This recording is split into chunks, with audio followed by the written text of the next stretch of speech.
আরও ভেতরে তো তার মানে আরোই। যাই হোক, দুজনে মিলে একদম একটু গঙ্গা দেখতে চলে গেলাম। দক্ষিণেশ্বর মানেই তো হচ্ছে গঙ্গা।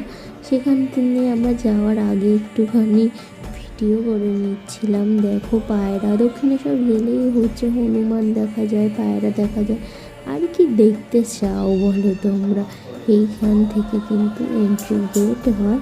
এই দেখো, এই আমরা গঙ্গাতে চলে এসেছি, কি ভিউটা কি সুন্দর। তারপরে আমরা আর ভিডিও না করে পুজো আচ্ছা দিয়ে নিলাম। পুজো দেওয়ার পর কিন্তু সন্ধ্যা হয়ে গেছে। দেখো সন্ধ্যাবেলা আরও সুন্দর লাগছে কিন্তু মন্দিরটা দেখতে, খুবই সুন্দর লাগে সন্ধ্যাবেলা। সেখান থেকে বেরিয়ে পড়লাম। বেরিয়ে আমরা একটা মিষ্টির দোকানে গিয়ে দুটো সিঙ্গারা খেয়েছিলাম।